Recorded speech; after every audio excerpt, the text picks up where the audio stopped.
Herb talked me into letting a few people in, and now look where we are today. Welcome to Destin. Weather looks a lot like baseball weather last week in Birmingham. We made it through that successfully, so I'm certain we'll navigate the weather here. Just a couple notes. You can count them for yourselves. We have 12 teams in the baseball tournament and 7 hosts. I thought we might have 8, but they really don't ask me my opinion. Proud of all of those. We had 5 teams advance to softball, which ties our own record. I was just watching. I think we got 4 teams in stroke play on women's golf out of La Jolla. So we'll see what finishes today to make the cut to match play. We've got 12 men's teams playing men's golf later this week and the next week. So a lot of good news, and our track and field speaks for itself. I will note, as I traveled down today, it's the first time, I think, ever since we've been in Destin that Mark Womack's not a part of our meetings. Probably the last time. I just reflect on that. But there have been a couple times during the year after we lost him in October when I was headed to Sea Island for our golf championship on the men's side. Drove over to Augusta, things that were really special to Mark, and he was special to this league. So want to represent him. We do have 4 student athletes. You'll have a chance probably to interact with Champ Anthony from Auburn, Braden Augustus from LSU, Barry Evans, who is our representative to Division I Student Athlete Advisory Committee. Barry's been here a few times, competing in track and field at the University of Alabama, and Cade Phillips from Texas A&M. They're in a prep session now. We always appreciate their work. If you do travel upstairs and security fails us, you'll see we have graphics that present all the superlatives, so I'll save you from reading what is a page and a half of great things. We've won 7 national championships so far, and we're usually pretty good in the spring. I doubt that any of you are here to talk about any of that. I'm kind of amazed over the weekend, since I had a few rain delays among preparation. If you can overhype a spring meeting, I think that successfully happened based on some of the headlines. We have a lot of issues, plenty of work to do, plenty of opinions. I do not anticipate any decisions on the college football playoff, just so you're clear, so we can tamp that down. We have time.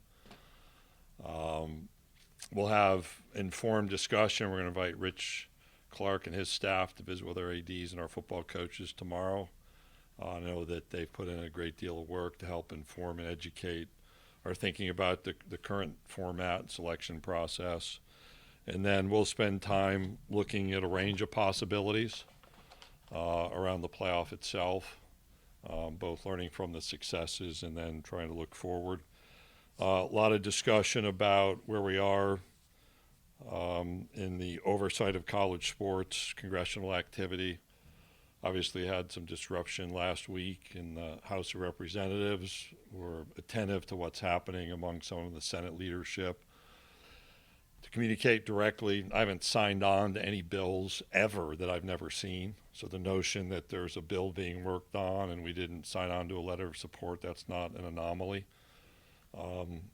Based on my experience, at least outside the Beltway, you don't sign on to things you haven't had a chance to read and digest. So we'll look forward to, if there is something that's developed, the ability to consume what's written, evaluate it from our perspective, evaluate it from the overall college athletics perspective, and then provide feedback.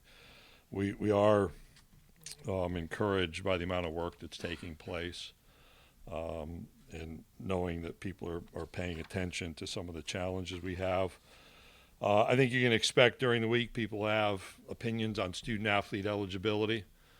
I probably communicated enough on that. I don't need to rehash that. You can ask me on transfer portal management, tampering policies, the age-based eligibility model that's being talked about with the NCAA. I do expect that we'll have conversation about what we do within our authority as a conference. Again, as I look at like the overhyped pieces, it's not new that we would have our own set of rules as a league. Those of you who've been here, my first one was 2003. I can remember years when we had like 35 different rule proposals that would be considered. and be more restrictive on the Southeastern Conference by comparison to others. And we'll go back into that conversation as we look to address some of the challenges. So with that, see how orderly we can manage this process. Ralph. Hi, Greg. Welcome to Destin. Thank you. Mets are struggling. Much Maybe there's hope in Syracuse for them, but I don't know. What do you hope to accomplish this week regarding the college football playoff with the internal conversations you're going to have? Do you want to have consensus of some sort coming out of this? I don't think consensus is needed. I'd start first, and we did this at the beginning of the month with our athletics directors. There's a clear set of communications from me on why we are where we are, some reminders about the process, and education about really all we've looked at. So we've looked at, back in the 4 days, we've looked at all kinds of models. I've seen others haven't spent time on models. We'll look at a variety of ideas, but really look at the process for how we come to conclusion, whether it's remaining at 12 or some other number. It's really important from my perspective, and if I look at my notes, because I wrote out elements of what needs to be understood. I said this kind of, those of you who were in Las Colinas, when we went from 4 to 12, remember the old days when the first thing you'd be asked about is the health of the participants, the number of games. This kind of got lost. So we want to have the right kind of conversations about health, recovery, preparation of student athletes. We need to understand the marketplace. December and January are crowded months relative to football, particularly on days where you'd be seeking to play college football games in a playoff that could be expanded. What happens in the regular season, I've talked about that before. And I think part of our educational effort is understanding the selection process now. So if we came out with better understanding of that information, when new information may be available to inform a decision, the decision-making timeline, both internally and for the college football playoff, that would be productive use of time. Greg, Brandon. I was just going to follow up real quick on that. Are you happy with any of the changes maybe you saw from your studies after, I guess, the introduction of the new strength metric, or whatever you want to call it, the committee and the tool they were able to use to pick teams in the playoff? I don't know that I know enough. I just was at Cortland State with my measurement and evaluation professor who's retired. I was speaking at commencement, and I said, look, probably didn't pay as much of attention there as I should have. And so my statistical analysis knowledge is based on continual learning, and I'm going to engage in continual learning this week to see if I can better answer that question someday. I think the generalities provided to me were helpful a year ago. I think there was progress made. How it's used is part of the learning process, and then help our membership understand the metrics better will be another good use of our time. Could you give us a little insight, Greg, into quantifying the value of the regular season and how an expanded playoff would affect that? It seems to be a fairly nebulous thing. Oh, sure. We've done some of that work, yeah. And Pete, go back when we went from 4 to 12. At 4, you'd have teams effectively eliminated from postseason consideration in September, and good teams. And as we worked on the working group to move from 4 to 12, the analysis was, if you looked over time, what kind of teams were brought into the conversation. I think there were 2 ways to group it, and you have to go back like pre-COVID when this work started, pre-21, 22, the pre-expansion era. And so you had 5 conferences plus 1.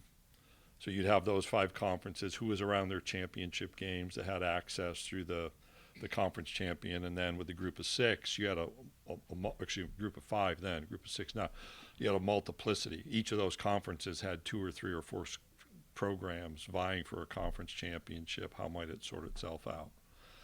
And then what we did is we looked further to say, okay, in the months of November, the whole "it just means more" thing is real, so our games will always matter. But would there be additional attention? And I would quantify Oklahoma last year as a really good example where in the old 4-team format, that's a team that's out. November 1st last year. I think that was a Saturday. They played up in Knoxville. Had a really tough schedule. So for all the discussion about 9-game and the difficulty of our schedule, that's a really good example of a difficult schedule in November helping a team earn its way into the playoff. And so what we've done is looked at those games that matter at a higher level all the way through. As you expand, there are games that mattered at a certain level that don't matter the same way. I'll give the example I've used before. Buffalo Bills fan, Josh Allen has a starting streak. They're playing the Jets last week of the season. He takes a snap and leaves. Jets are done. Bills are locked into a wild card. We don't really experience that in college football. And that happens over and over and over in the playoff-based NFL model. And so when you start to quantify, you look at a certain number. What are games that may have mattered at a smaller number under the scarcity principles? So at 12, these games, all of those games are high leverage games for Oklahoma, where you go to 24 and maybe one or two of those games don't matter in the same way. Rivalry games will matter, I would argue, but hey, if you've got somebody that needs to rest because they're in at 24, those are the things that we want to try to understand. I think you can quantify that because we've done some of that work for our own purposes. Did I answer that question? I guess just the regular season has such extreme value. Is there a way to say, okay, if we're going to add some of these games, like we're comfortable with some of that taken away? That's where I have Yeah, is there a cutoff line? And I think you can see that. You can see that now in 12, where really it was additive. We've not had circumstances, and we have a relatively small sample size, but we looked at the numbers when we were building the model of games that are brought into consideration. And I forget all that data. That's where I did pay enough attention, but memory goes. What's the tipping point there? And we've used examples from professional sports. When professional sports have added to their postseason, it's always been a small adjustment. 4 to 12 was monumental, but I think it was justifiable. And you want to be careful about how far you go. And that's understanding the competitive impacts. And maybe you bring more teams into the conversation. And you make a judgment, because that's what I think you'd have to do, that, hey, a game that may not have that same type of leverage, if you will, or that same type of value because both teams could be in, that's minimal, but the ability to bring more teams into the conversation that would have been out creates value in the regular season. Some of that you can quantify to the essence of your question. Some of that, it strikes me as a matter of judgment. Greg, most of the feedback that we've heard when the 24. So much for the orderly process. Oh, sorry. I tried. Go ahead. Sorry. Pete's the one who didn't raise his hand first. Okay, sorry, that's on me. I'm number 2. No, it's on Pete. Because Ralph was orderly, Brandon was quick, and I was looking at him, so I made eye contact. Yeah, most of the feedback that we've got from our audience when the 2014 playoff comes up is pretty wildly negative.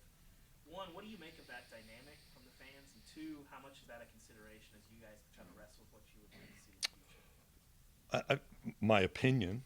So whenever I say I think that, you have to understand it's opinion. I think that merits paying attention. Now, that's not a scientific survey. That's who's ever in the moment. I don't know what the filtering mechanism is. Can you vote 10 times? Can you vote once? So it's not like it's scientific research. It's kind of mass opinions. I don't disregard it, but that also shouldn't be necessarily the primary force. It's a piece of information to me. Nicole, you're here. Yes, I am. The other guys met last week. Oh, we can laugh, can't we? I was on my honeymoon. Oh, Oh, here? Okay. That's a better answer. We're coming into this week. Where does the SEC stance on? So you're missing your anniversary? I hit it last week. Okay. And now I can be here. My first anniversary was at the Mariner Restaurant in Natchitoches, Louisiana. When we were married in November of '88, I never thought that my first anniversary dinner would be. I figured it'd be in Utica, New York. I'll probably never be at ACC spring meetings. Okay. Because of the anniversary. Yeah. That makes me feel better. I understand. What's the SEC's relationship with its championship game? How committed or important is that piece to whatever the postseason changes, maybe We have contracts, so it's pretty committed. beyond that or philosophically? 'Cause Yeah, pretty committed. Pat was first. Over the course of a period of months,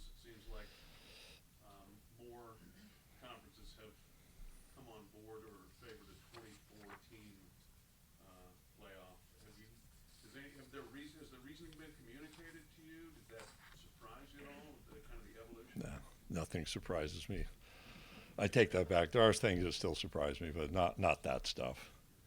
You know, when we went from 4 to 12, remember we were out in Santa Clara. I remember so vividly. I was the detractor, or we were. We weren't looking for expansion. And then when it came time to vote, we got 3 conferences that flipped. That you can go find the quotes where, hey, we need to expand. So the fact that people are maneuvering back and forth is not surprising to me. And you'll hear here, people have opinions. What I've encouraged them to do is to fulfill our leadership responsibility to understand before we commit. Don't just pick a number. So remember last year when we were here, the focus was all on 16 with AQs. That was it. And we dug in and I shared some metrics that we use to inform our position. I think that's the kind of leadership behavior we want this week. That doesn't mean people here won't have opinions, but we don't just leap to a decision, which is why my opening remarks indicated we'll spend time hearing and learning without making a decision at this point, because part of what we have is time. And even to the question about championship games, you know, we have time for decisions about that. Are we committed? We started, and nobody followed immediately. It did over time. And it set us apart. So that's not something you just walk away from, because in the moment there's a little bit of pressure. You want to be thoughtful about how you do that. And I take that back to our view of the playoff. I don't know how other people inform their perspectives. You know, one of the conference meetings I saw one day a commitment to this number, and the next day a report why it wouldn't work. I'd like to avoid that kind of thing. Yep. When you were on the original working group going from 2 to 4, I was not on that group. I thought you were one of the authors of the. No, I was just a simple associate commissioner. I'd be. 4 to 12. 4 to 12, right? Bowlesby, Craig Thompson. That was 4 to 12. Okay, that, yeah. 2 to 4 was what, like? Mike Slag, Jim Delaney, and Lance. Okay. There were spreadsheets too. I saw the spreadsheets, and somehow Oresco was at the door trying to get in. So don't use that one, please. He's up in Idaho. Everyone's welcome to use mine. That working group, and I remember reporting that you guys had talked about so many models, and I was curious if back then, did you even consider 16 and 24 at that time? I don't think we ever considered 24 per se. 16, yeah. But understand, like the memory loss in our society is magnificent. So the question was, what would be a format for the future, which would have been this year? And then can you start earlier with that format? That was the charge. And Jack, Bob, Craig, myself, I think it was really good work to look at all kinds of things. We had 5, we had 6, we had 8, we had 12. I think I've used the Saturday Night Live Change Bank skit reference in here. You know, you want to change for a 20? We can give you 2 10s. We can give you 4 5s. We can give you 10 and 2 5s. How do you make your money? Volume, right? You can go back and Google that one. And that's what happened. Is there's a lot of numbers out there. We had the Mike Leach 64 idea that was part of it. We had 32. I think it goes back to some of the principles that I listed, like the impact on the participants. When do you play the games? What's the impact on the regular season? I think values and principles, whether it's 12, 16, 20, 24, 28, 29, 32, 37, whatever the number is, ought to still be the center of the conversation. And I thought that was really good work. Now, why did we end up at 12? Does anybody remember why we ended up at 12? Some of the reasons? Check the memory loss. And Keep the regular season relevant at the end by adding buys, to make the Value championship of games matter. Built for 5-hour. Built for 5-hour leagues. Yeah. Yeah. So 6 AQs. it's funny how specific this is. No, one of the big factors, we all had existing contracts for bowl games, both in the CFP and outside the CFP. So if you went beyond 12, you were disrupting your other contractual relationships. I mean, there was a lot there. So the reason I played, like, let me ask you questions, man, someday that's going to be fun whenever I get that I don't chance. remember anything either. Yeah, well, I've got a list. Part of the reason I ask you a question is there was never one variable that was, we're going to expand just because of this. That was never inherent. There were a set of issues that were part of the presentations that informed the decision making. My follow-up question to that, though, is how much has the changing landscape in college athletics changed your perception on why more is the right number now? Whether it is Well, first of all, my view from the beginning is there shouldn't be any AQs, period. That hasn't changed.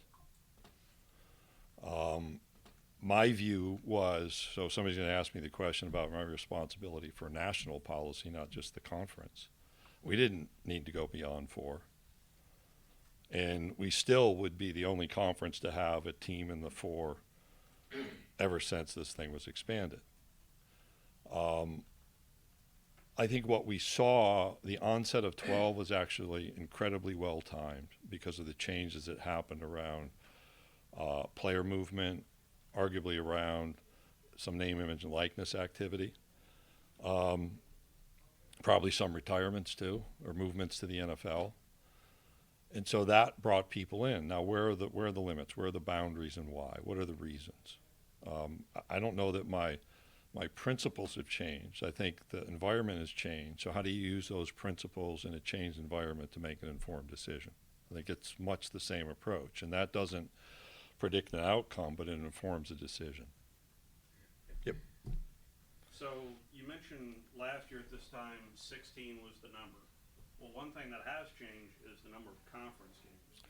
Had you known that the CFP was going to stick at 12, would your opinion have changed on increasing the number of conference games? Mine would not have. In fact, I'm pretty sure if you go back, because people quote things back to me, our need to make a decision about our football schedule and the decision about the size of the college football playoff format were always out of sync. So the playoff decision could go to December 1st. We couldn't wait that long to make an 8 or 9 game decision, really out of respect for non-conference games that we were going to have to adjust. And so the potential was there. Would I have preferred 16? Sure. But what we have now is a schedule model where in 21, when we expand, and even going back to 18 pre-expansion, the words fairness and balance were always mentioned. What are the priorities for our schedule? Fairness and balance. Well, what does fairness mean? It means everybody has a similar win-loss percentage embedded in their opponents in their schedule. And the second is we want to see teams on an equitable rotation, which was a move away from divisions. What we'll have this year and next is every one of our teams will play every opponent at least once. And over 4 years, our fans will see in their stadium every one of our teams.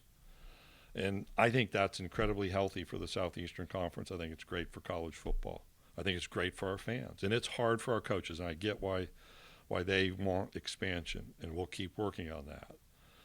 I've never said, even last year, that we're opposed to some number other than 16. I've told my colleagues that. I'm not an opponent of 24 or 28. We have to inform the decision making. And I think we did a good job informing our position last year on 16. We'll consider other ideas, certainly this week and moving forward. Yep. Greg, if the Big Ten won't agree to 16, do you have a sense of your membership's comfort at staying at 12? It varies. I don't think that you can say, you go back to the move from 4 to 12, we never had a unanimous vote. I don't think we'd have a unanimous vote right now on a number. Greg, there's obviously some consternation over the CSC and the way that is operated so far, whether it's your league or elsewhere. I guess, do you feel like your schools are still committed to that enterprise at the moment? And if so, if not, do you feel like I don't think those questions or positions are mutually exclusive. The level of innovation, if you will, that's taken place in the last 12 months is pretty remarkable, since this kind of oversight's never existed. And so you've seen oversight that now exists. And recall, third-party name, image, and likeness activity wasn't a House settlement outcome. That was a state law outcome. And so I do think there's sometimes an error in understanding the why. So if we hadn't resolved the House case, or that hadn't been authorized, you'd still have third-party name, image, and likeness activity. There'd just be no oversight. So now there's oversight. Whenever there's oversight, there will be complaints. Right? Can we agree? Like, whenever there's oversight. I think we even got complaints about automatic balls and strikes, and that's pretty well defined. And so to kind of tie your question together, yeah, is there frustration? Sure. But there's innovation that's taken place. There is oversight. There are imperfections, and we're going to work to try to help address those imperfections. Are people committed to it? They're part of this process, and I think Ross reported a bunch of numbers that show, yeah, our folks are committed to it, unlike maybe some others, is this information's being reported, and we've encouraged them to continue along that path. Obviously, a lot of that money's sort of stuck in limbo, I guess, for lack of a better term. Some of the money, To that end, yeah. does there need to be a 1 year, or amnesty, or whatever you want to call it, I guess? I wouldn't respond to that in the press conference. We need to learn. We need to learn from the experiences of the past few months and the past year. And as I indicated, a lot of innovation. States had laws that talked about oversight, right? And I don't know of any state oversight. So we do have to remind ourselves of why we're here. And it's not simply because of the existence of the College Sports Commission. Cedric? Is there consternation, or is there, I mean, It's the third time that word's been used in this press conference. So yes, there's consternation. are there 24 teams capable of winning a national championship in any year? And the watering down concept, is that a concern? It is for me. There is consternation. And that's back to kind of Pete's question about what can you quantify, how do you understand? And you know what? Pick a number. So let's go to the NCAA basketball. Next year, there will be the first four out, and those first four will be angry. This year, we were at 12, and we had a couple programs angry. I think good teams, angry that they weren't in the top 12. If we go to 24, we've run the metrics, and we had an outside company do it, so this is not SEC bias. And, you know, you look at teams 22, 23, 24, 25, 26. Like, along that continuum, 3 are going to get in, 22, 23, 24, and 2 are going to get left out. And sometimes our teams will get in, and sometimes our teams will be left out. And you know what? There'll be angry people about that. Now, in this environment, I think whoever asked me the question about things changing, I think one of the things that's changed is there are a lot more people putting economic heft behind teams, expecting an outcome. That's not driven by court decisions per se, or settlements, or the CSC, or the format size. There's just higher expectations because there's more people touching our teams directly. I think there are limits to that, and that kind of goes back to evaluating what's the right threshold for teams that can compete at a level high enough to win a national championship. And understand there's a lot that goes into that too. I've never thought football is a tournament sport. And, you know, I'm not the greatest football mind out there. You can read social media, people communicate about that. But, you know, football's not, you know, an 8-week tournament sport. Staying in the great state of Texas. Tony Petit said there haven't even had talks about 16. Does that bother you? Do y'all still talk? Yeah, we talk. Yeah. I was surprised by that since they brought 16 to the table. Right. When we were meeting last year, all those 16 ideas, they weren't ours. I think probably some of the outcome. So I think there's probably clarity that they have looked at 16, just not much of late. Does that kind of suggest there's no room, wiggle room, there's gonna be 12 or 24? But he'd have to explain their positioning. And I think our responsibility here, I'll speak to the Southeastern Conference, the leadership responsibility is to look at a lot of alternatives. And Heather, you asked about when we did the work, nobody would have picked 12. In fact, there were probably people in this room who, when we said 12 in June of 21, were like, 12? And then as you process the why, it made a lot more sense. So I think our responsibility, and we'll spend some time with our membership on that, is just to kind of look at the spectrum of possibility and kind of the rationale behind certain alternatives. Y'all feel like the last holdout, and does that bother you? It doesn't bother me. People tell me that, but, I don't know if you pay attention in college sports, positions seem to change a lot. So whether I am or not, I am what I am. Mike, you've been patient here in front. Yeah, with the lack of activity in Congress, there's been some leadership that's talked about the SEC establishing their own rules. There was talk about that in the Big Ten as well. Will there be discussion on that this week? And Every time we come here, to my reference of my last 20 plus years, we talk about our own rules.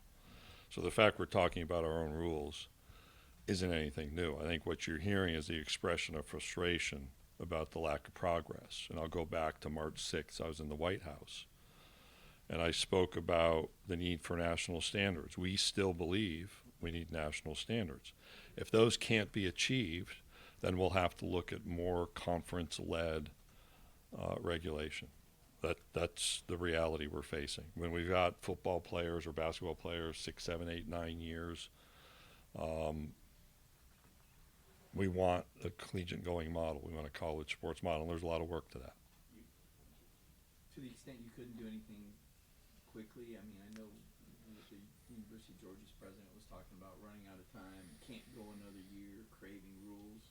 You don't think, would that be something that could be implemented sooner than later? Our rules? Sure, we're going to vote on some this week.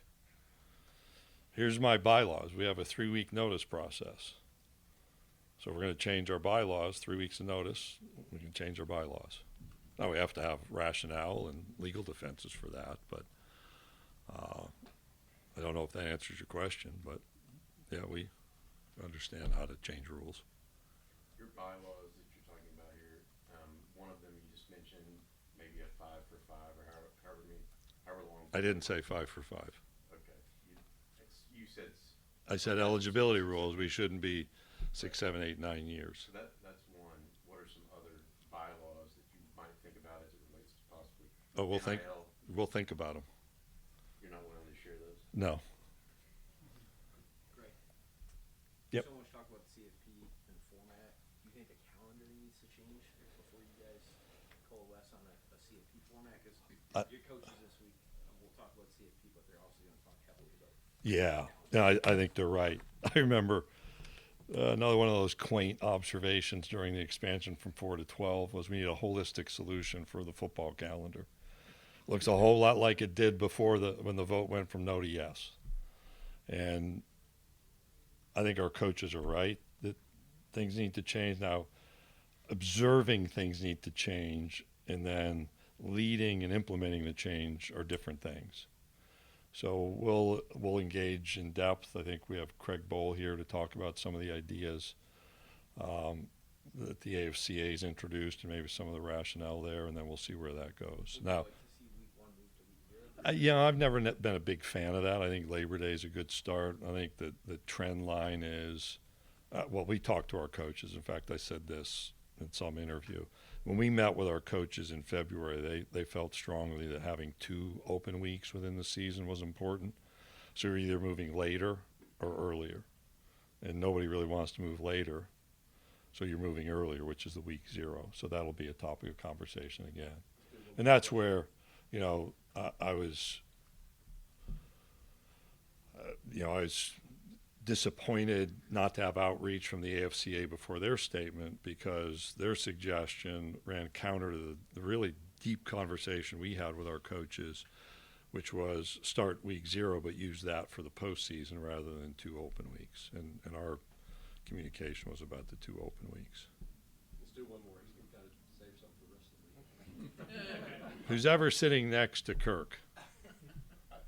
I can't. Oh, I got new glasses, but David Hale, ESPN. sorry, David. You talk about rules here every year, and it seems to me that there's plenty of people who want to come up with rules that the bigger issue is the enforcement of rules, or schools and programs agreeing to comply by whatever rules are out there. Do you have a sense that whether it be the CSC, some national program, or the SEC in particular creating their own governance, that there would be enough buy-in and an enforcement structure that would allow those rules to work? Yeah, I think there's more context. So yeah, people have to have buy-in. People have to have buy-in. People, schools, campuses, coaches have to want to be governed, period. But that governance system has to keep up with the change that's happening around it. And the old model, the current model, I guess, is we entrust the NCAA to oversee certain things, like eligibility is a part of that. I don't remember having 9-year eligibility conversations in like 2018. We had COVID, which for a defined period of time extended eligibility, and now it's just multiplied. And you look at transfers, right? Why are transfer rules the way they are? We had a court decision. Can you ever govern that again? And that court decision is an indication of people observing there were inconsistencies about how the NCAA managed those waivers, right or wrong. We have that with hardship waivers. We have that with, does a season of eligibility count? And so there is a need to be willing to be governed, but that governance system has to attach itself to an updated reality. And there are things that we cared about years ago. Like I can remember processing, because we used to give the reports here, like buying glitter for gymnasts was a violation of NCAA rules 15 years ago.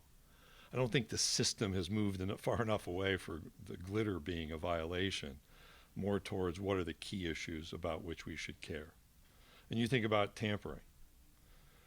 Tampering used to be, like I asked in January of this year, somebody tell me the rule that defines what is tampering, and it's impermissible contact.